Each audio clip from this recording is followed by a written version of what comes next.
I've been watching people destroy their financial lives for 83 years. Doctors, lawyers, engineers, business owners, smart, hardworking people who make good money, work long hours, and end up with nothing to show for it at 65.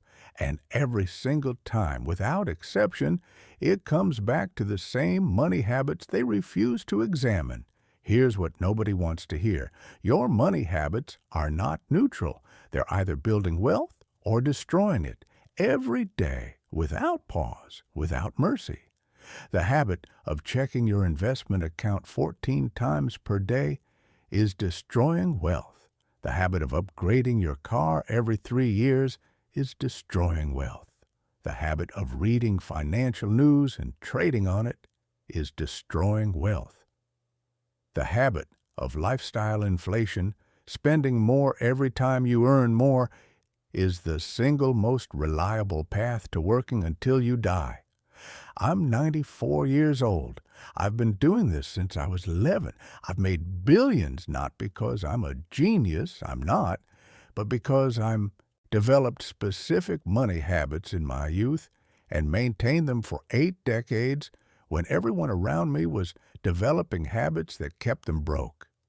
The habits aren't complicated. A child could understand them, but they're so difficult to maintain that 95% of people who hear them today will nod their heads, say, "That makes sense," and go right back to the habits that are slowly bleeding them dry. I'm going to show you 5 money habits that are keeping you poor, habits you probably don't even know you have, and the 5 replacements that quietly build real wealth. These are not theories. These are 83 years of watching what works and what destroys. Hit the like button if you're ready to be honest with yourself about your money. I only share this with people who are serious. Before we get into this, do me a favor. Drop a comment right now and tell me where you're watching from. I want to know who's here. City, state, country. Just let me know. Here's why. Smart, hardworking people stay broke. Most people think their money problems come from not earning enough. That is nonsense. The average American household earns $74,000 per year. If you saved just 20% of that for 30 years and invested it at historical market returns, you'd retire with $1.4 million. Almost nobody does this, not because they can't, because their money habits make it impossible. The truth is this: your habits are the architecture of your financial life. They determine where every dollar goes before you even think about it. You don't decide to spend $400 at restaurants this month. Your habit decides for you. You don't decide to check your portfolio 17 times today. Your habit decides. You don't decide to buy a car you can't afford when your lease ends. Your habit decides. You don't need to be brilliant to get rich. You need to replace 5 wealth-destroying habits with 5 wealth-building ones. And you need to maintain those replacements for decades, not days. If you are looking for a shortcut or a hack or a secret strategy, you will likely find yourself broke at 70, surrounded by the expensive evidence of your habits. The formula is right here. Let's start. Habit number 1. Replace spending raises with banking raises. The most common wealth-destroying habit in America is this: every time income goes up, spending goes up proportionally. You made $60,000 and spent $58,000. You got promoted to $80,000. Now you spend $78,000, then $95,000, spending $93,000, then $130,000, spending $128,000. Your savings rate never changes. Your wealth never builds. Your income rises and your lifestyle rises with it like a boat on a tide. And you arrive at 60 with a high income history and no assets. This habit has a name. Economists call it lifestyle inflation. I call it the most expensive habit you have. Because the cost isn't just what you spend, it's what you could have compounded. Here's why people can't break it. When income rises, the natural human impulse is to reward yourself. You worked hard, you earned more, you deserve better things, and your peer group changes. When you make $130,000, your colleagues and neighbors make $130,000 too, and they're all spending $128,000. You feel poor living like someone who makes $60,000 when you make $130,000. The comparison pressure is enormous. Here's the second problem. Lifestyle inflation is a ratchet. It only goes in one direction. You upgrade your apartment. You can't downgrade without feeling like you've failed. You lease a BMW. You can't go back to a Camry without feeling like you've gone backwards. You start eating at nice restaurants. Going back to cooking at home feels like deprivation. Every upgrade becomes your new minimum. The floor keeps rising. The third problem, the habit is invisible because it feels responsible. I make more money, so I live better. That's the point of making more money. That logic seems reasonable. It's actually financial suicide. Let me tell you about a man named Robert Jennings, software architect in Austin, Texas. Smart guy. I met him at a conference in 2017. He showed me his income history. At 25, $72,000. At 30, $105,000. At 35, $148,000. At 40, $210,000. At 45, $265,000. He'd nearly quadrupled his income in 20 years. Genuinely impressive. I said, "Show me your savings." He said, $340,000.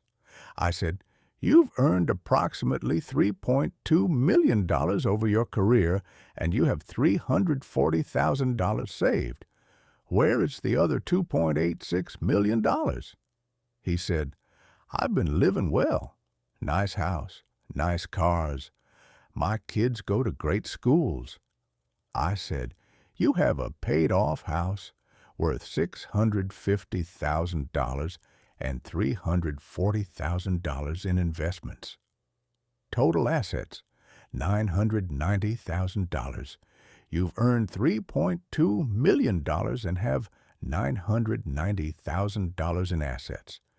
You've spent $2.2 million above what you needed to live comfortably, and you need $3.5 million to retire at your current lifestyle. You'll work until you're 70.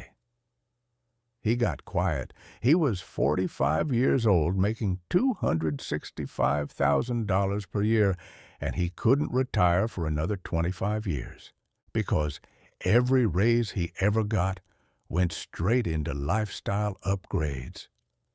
At 25, Robert saved 10% of $72,000, $7,200. At 45, he saved 10% of $265,000, $26,500. Same percentage throughout. The savings rate never improved because the lifestyle always expanded to consume the income. Here's what Robert should have done. At 25, live on $40,000. Invest $32,000 per year. When income rose to $105,000, keep living on $40,000 for 2 more years and invest $65,000 per year. Then let lifestyle rise slightly to $55,000 and invest $50,000 per year. Raise the lifestyle a little with every major income increase. but never let lifestyle consume more than 50% of the raise. Here is the arithmetic. Robert earned $3.2 million over 20 years and has $340,000 invested. That's a 10.6% average savings rate. If he had maintained a 40% savings rate across his career and invested the rest at 10% annual returns, he would have contributed approximately $1,280,000, and that money would have grown to $3,400,000. At his current age of 45, he has $340,000. He should have $3,400,000. The lifestyle inflation habit cost him $3,060,000 at 45. Now let me tell you about a woman named Karen Lee. She worked in the same industry as Robert, started at $68,000 at age 25. By age 45, she was making $240,000, similar trajectory to Robert. But Karen had a different habit. Every raise, she immediately redirected 80% of the after-tax increase straight to investments. Lifestyle went up a little with every raise. She wasn't living like a monk, but the bulk of every raise went to her future. At 25, saving $20,000 per year. At 30, saving $38,000. At 35, saving $65,000. At 40, saving $90,000. At 45, saving $115,000. At 48, Karen retired, $4,100,000 in investments. Same industry, same time period. Robert makes more money annually. Karen retired a decade earlier with 4 times more wealth. Here is the arithmetic clearly stated. Same career trajectory, same 20 years, different habit with raises. Robert, $340,000 at age 45. Karen, $4,100,000 at age 45. The lifestyle inflation habit cost Robert $3,760,000 compared to Karen. $3,760,000. Gone. Spent on upgrades he can't even remember. The replacement habit is simple. When income rises, your investment rate must rise faster than your lifestyle. Every raise should be split 80% to investments, 20% to lifestyle, not 50-50. 80% to your future, 20% to your present. That discipline, maintained for 20 years, turns an ordinary income into extraordinary wealth. But you can follow this habit perfectly and still destroy yourself with the second one. Habit number 2, replace payment thinking with price thinking. There is a habit of thinking that has destroyed more middle-class wealth than any other single factor. The habit of evaluating purchases by monthly payment instead of total price. Can I afford the payment? Instead of can I afford the price? This habit is not accidental. Every car dealership, every furniture store, every electronics retailer, every mortgage company is actively training you to think in payments. Because when you think in payments, you stop thinking about total cost. You stop thinking about interest. You just think, is $400 per month manageable? The answer is almost always yes, because the payment is designed to be manageable. They stretch the term until the payment fits your budget. You pay interest for longer, which means you pay dramatically more total. Let me give you the arithmetic on a car, because cars are where this habit does the most damage. A $45,000 car. You put $3,000 down. You finance $42,000 at 7.5% for 72 months, 6 years. Payment, $726 per month. Seems manageable. Total payments over 72 months, $52,272, plus your $3,000 down.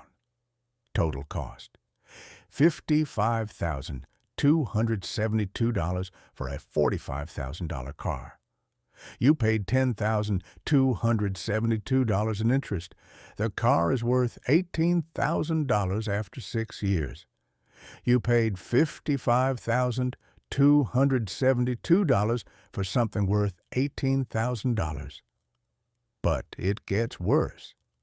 The payment thinker doesn't pay off the car. At month 60, year 5, they're at a dealership trading it in because it's getting old, and the payment on a new one is only $780. They owe $9,800 on the current loan. The dealership gives them $19,000 trade-in value.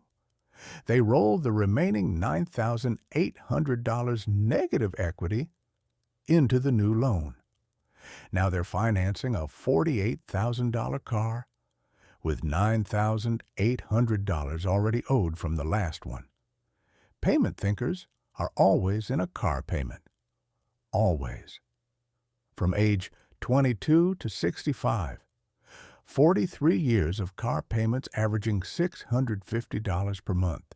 43 years times 12 months times $650 equals $335,400 paid to lenders for depreciating metal. Here's the true cost. If instead of making that $650 payment to a bank, they had invested $650 per month at 10% annual return for 43 years, they would have $5,597,000. They have a car worth $12,000.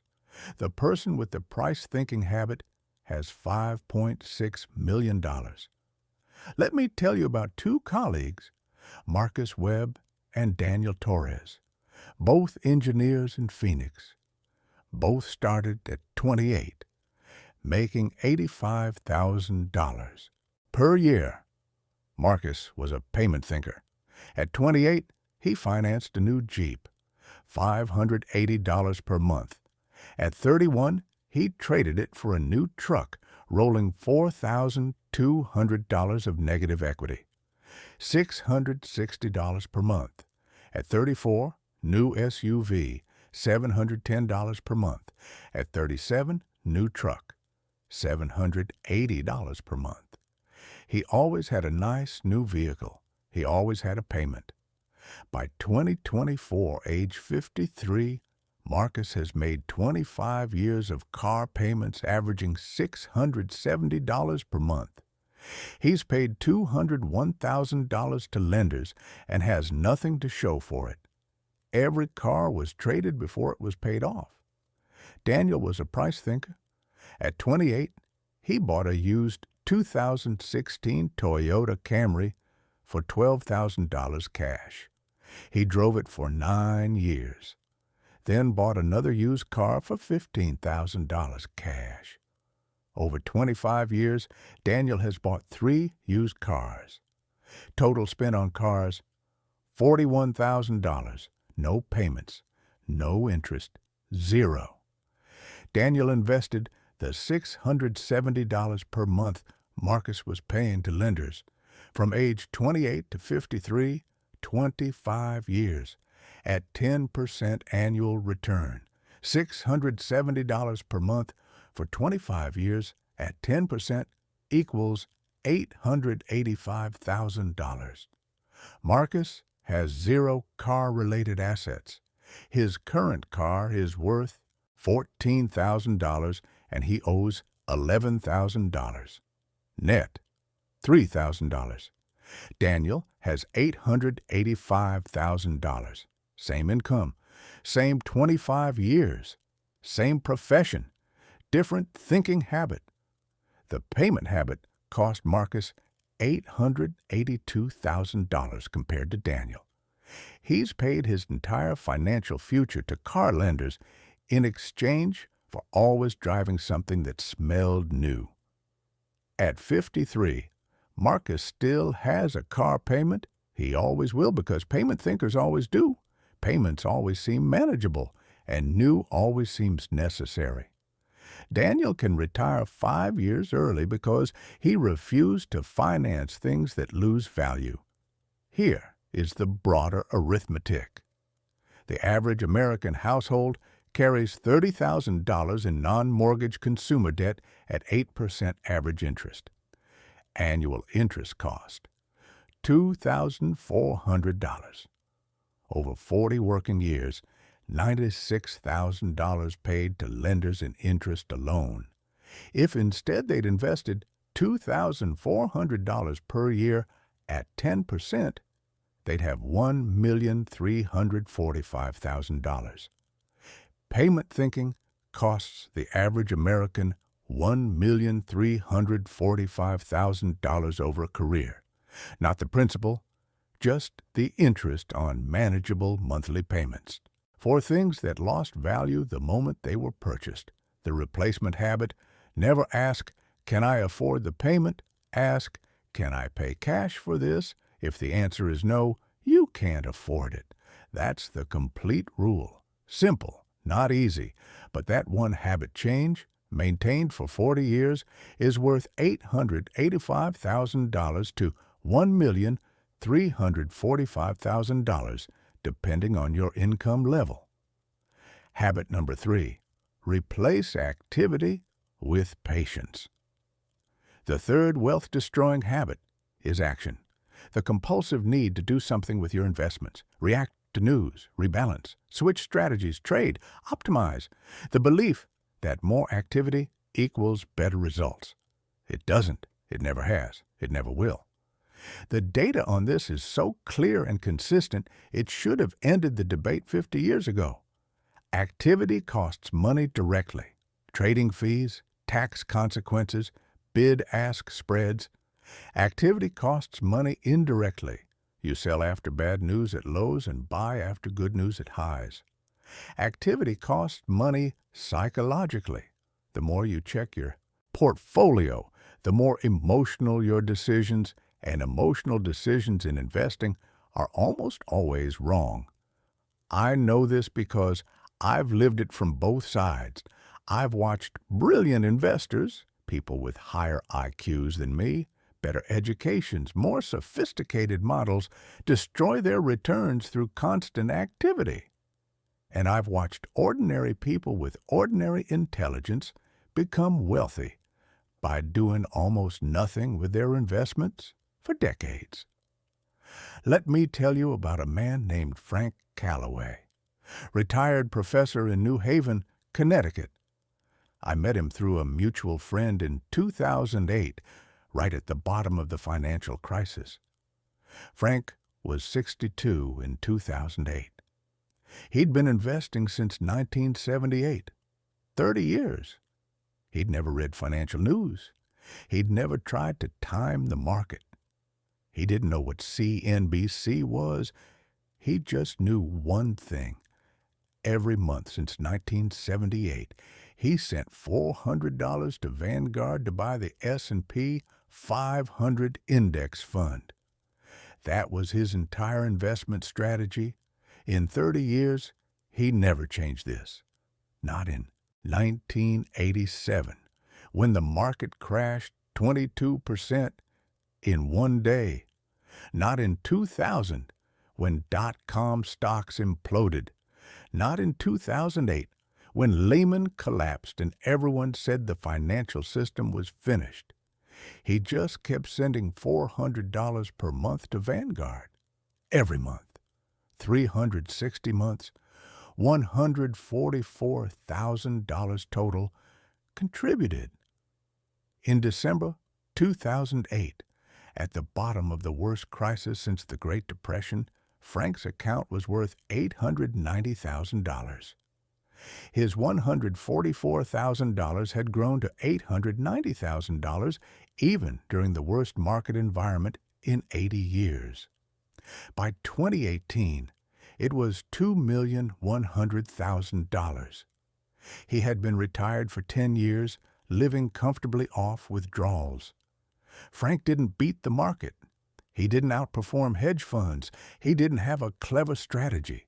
He just did nothing for 40 years. He sent money in.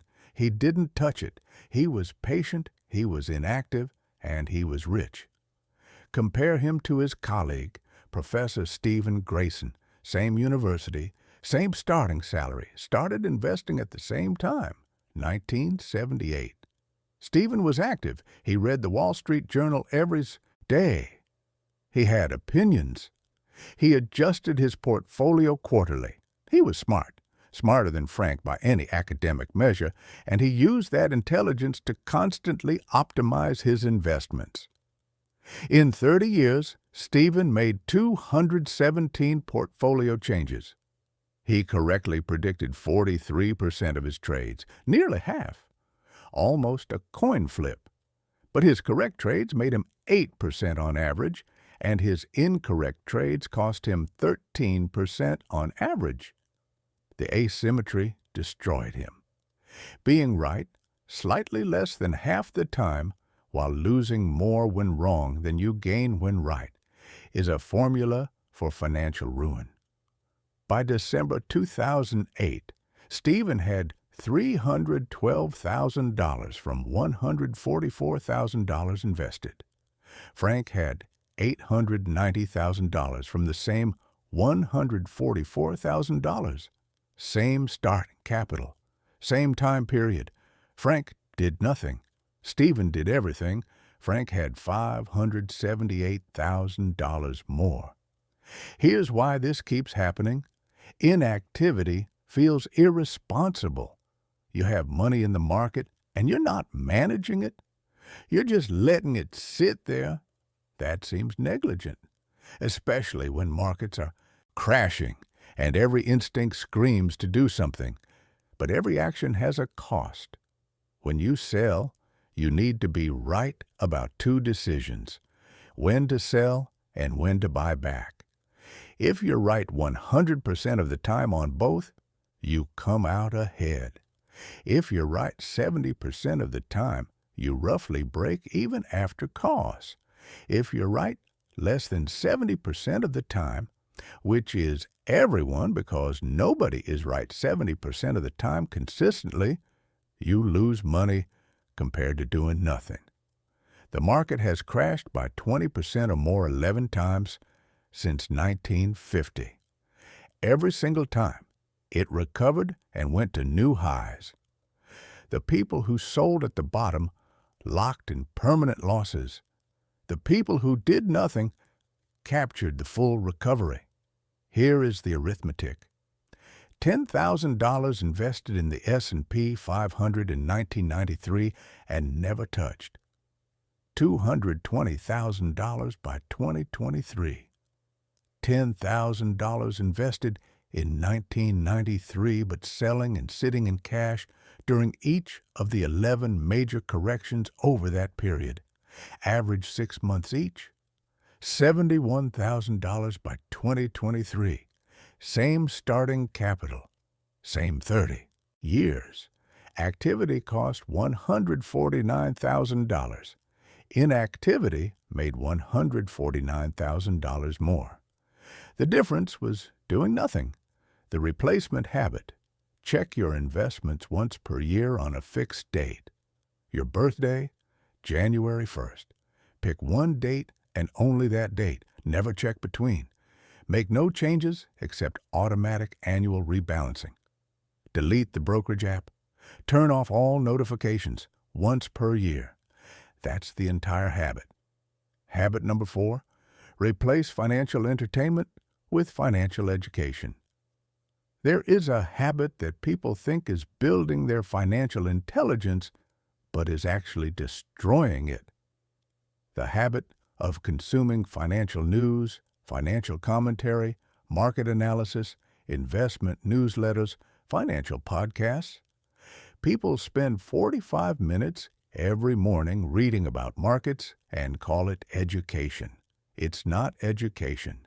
It's entertainment, and that difference is worth hundreds of thousands of dollars. Financial education is understanding how a business generates cash flow, understanding how compound interest works over 30 years, understanding what a balance sheet tells you, understanding the historical behavior of asset classes over long periods. This knowledge compounds. It gets more valuable every year you hold it. Financial entertainment is reading today's market news, watching talking heads predict where stocks will go next week, following investment influencers, reading about hot sectors and hot strategies. This knowledge expires immediately. Tomorrow's news makes today's news irrelevant. It doesn't make your decisions better, it makes them worse because it triggers action when inaction is the correct strategy. The financial media machine is built on one thing: keeping you engaged, not informed, engaged. Informed investors do nothing and watch their wealth compound. Engaged investors react to every piece of content with trades and reallocations that generate fees and reduce returns.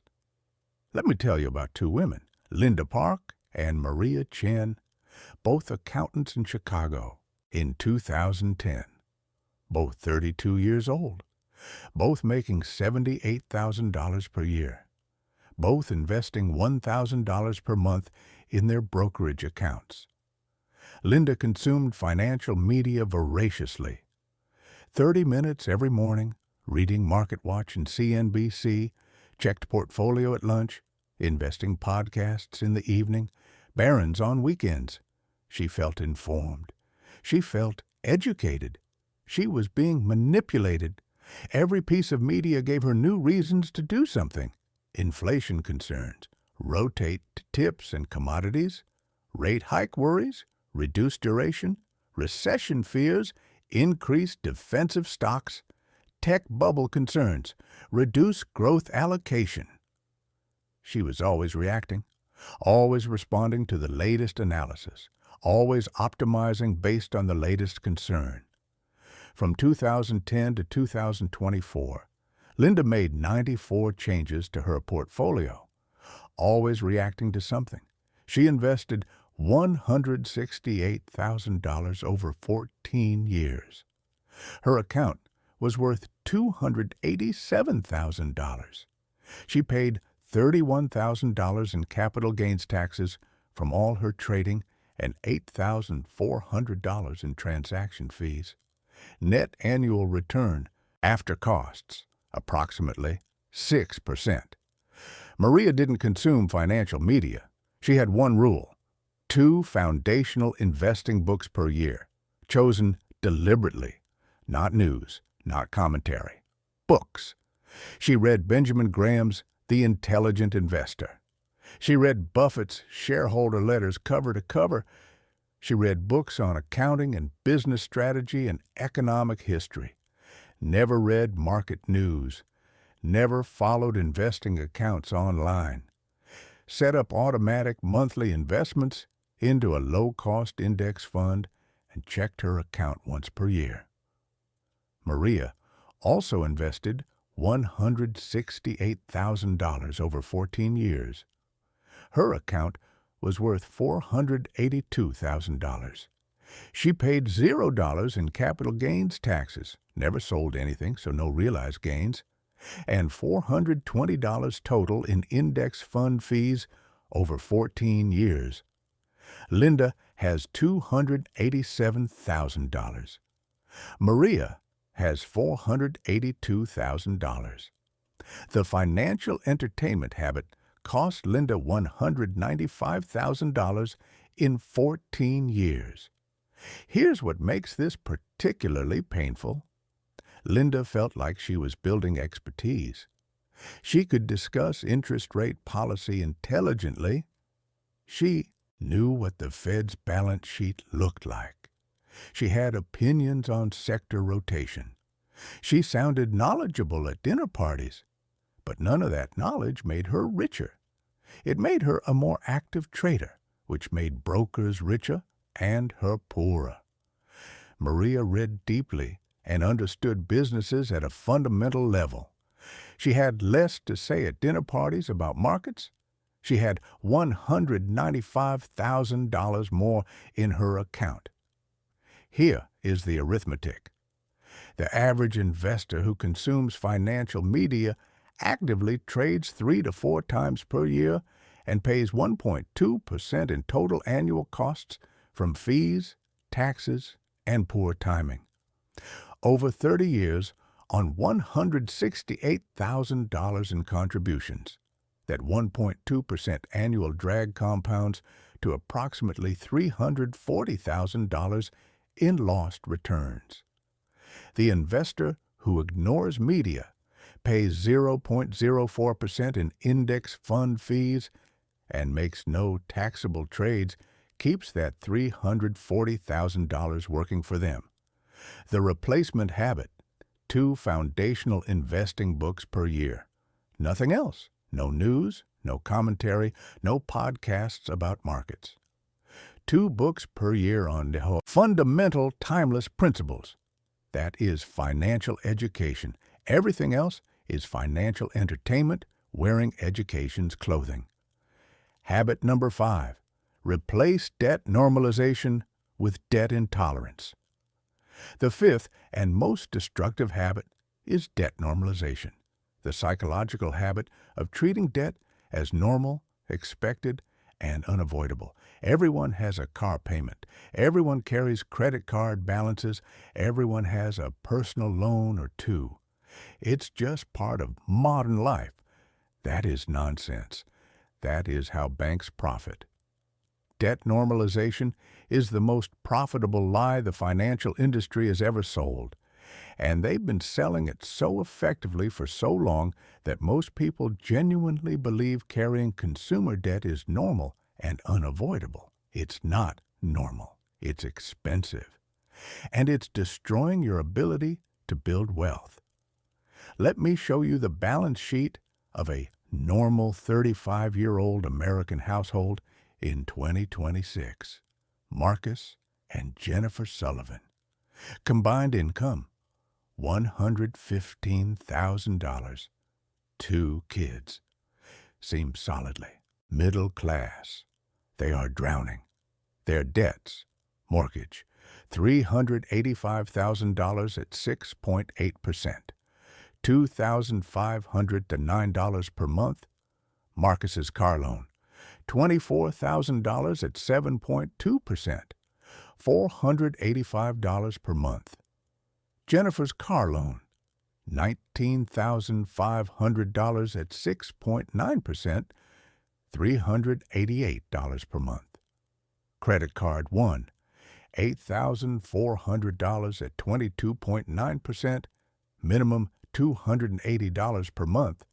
Credit card 2, $6,200 at 24.1%, minimum $210 per month. Personal loan, vacation, $5,800 at 11.4%, $135 per month. Marcus's student loans, $31,000 at 6.5%, $380 per month. Jennifer's student loans, $24,000 at 5.8%, $295 per month. Total debt, $503,900. Monthly debt service, not including mortgage, $2,173. Plus mortgage, $2,509. Total monthly payments to lenders, $4,682. Annual debt service, $56,184. On a $115,000 combined income, that's 49% of gross income. After taxes, they're paying more than 60 cents of every dollar they bring home to lenders before buying a single grocery. They have $0 in investments. They are not unusual. They are the median American family. Annual interest they're paying, mortgage interest, $26,100.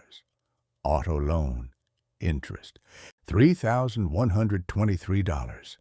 Credit card interest, $3,328. Personal loan interest, $661. Student loan interest, $3,625. Total annual interest, $36,837. Marcus and Jennifer are paying $36,837 per year in pure interest. That money generates zero assets, zero returns, zero compounding. It's gone every year. $36,837 to lenders who use it to compound their own wealth. Over 10 years, even assuming they slowly pay some down, approximately $320,000 in total interest payments. Money that built nothing for them if they had invested $36,837 per year for 10 years at 10% annual return. Instead of paying it to lenders, they would have $624,000. The debt normalization habit will cost Marcus and Jennifer $624,000 in just the next 10 years. By age 65, the total cost is in the millions. Here's the second problem. Normalized debt becomes permanent debt. The car loan gets paid off and immediately replaced by the next car loan because the payment-thinking habit is still intact. Credit cards get paid down and filled back up because the spending habits that created them never changed.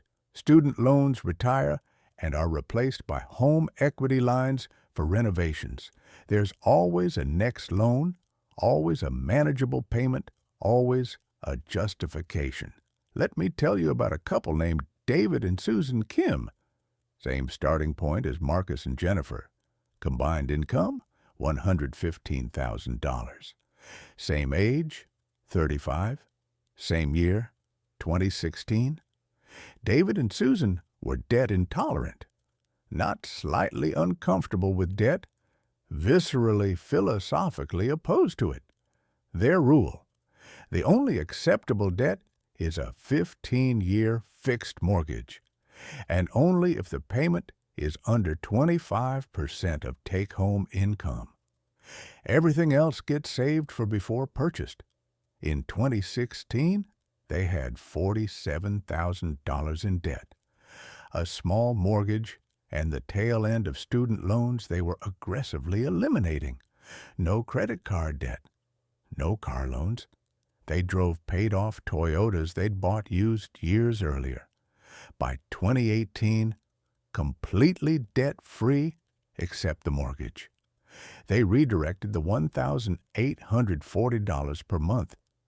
They've been paying on debt into investments immediately. By 2021, even the mortgage was gone. They bought a modest house in 2016 and paid it off in 5 years by making double payments. Total monthly housing cost now, $0 in debt service, just $680 in property tax and insurance. They were 40 years old with no debt whatsoever. Their full $115,000 income, minus taxes, minus modest living expenses. They were investing $3,800 per month. From 2021 to 2026, just 5 years investing $3,800 per month at 10% return. Contributions of $228,000 grown to $294,000, plus retirement accounts from prior years. Total net worth at age 45, approximately $780,000. Marcus and Jennifer at 45 have $0 in investments and approximately $480,000 in remaining debt. Total net worth, deeply negative if you subtract what they owe from what they own. Same income, same age, same decade, different debt habit. At 55, David and Susan will have approximately $2,800,000. They retire at 58.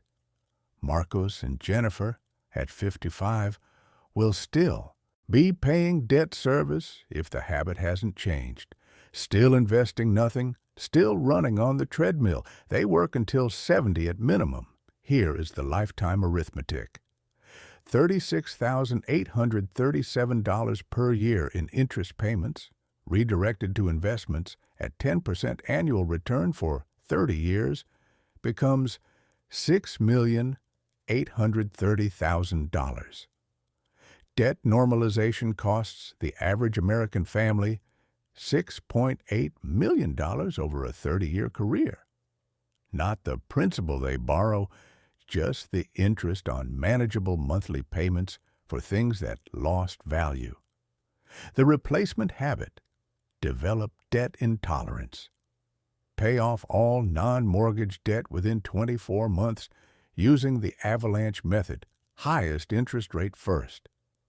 Commit to never financing anything that loses value from the moment you buy it. Build a 6-month emergency fund so debt is never necessary for emergencies. If you cannot pay cash, you cannot afford it. That's the habit. Not complicated. Brutally difficult to maintain in a world that markets debt as freedom and payments as convenience. But the habit that separates people who retire wealthy from people who die still making payments. I learned the foundation of everything I know from my father, Howard Buffett. He was not flashy, not extravagant. He drove ordinary cars, lived in an ordinary house, and had an extraordinary discipline about money that he demonstrated every single day of his life. He told me something I have never forgotten. Warren, the chains of habit are too light to be felt until they are too heavy to be broken.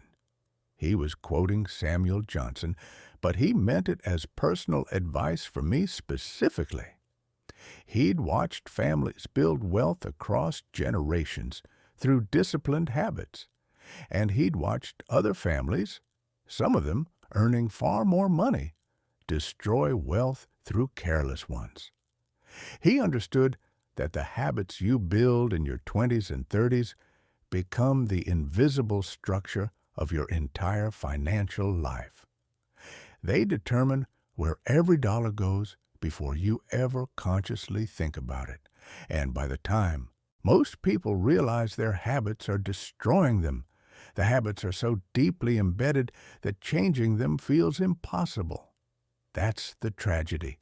Not stupidity, not laziness, just habits that were never examined, quietly compounding destruction for decades. That's why I'm telling you this at 94 years old, not to impress you, not to sell you anything, because I have less time left than most people watching this. And this is one of the most important things I know about why people who should be wealthy aren't. Let me make this simple. Here are the 5 replacements.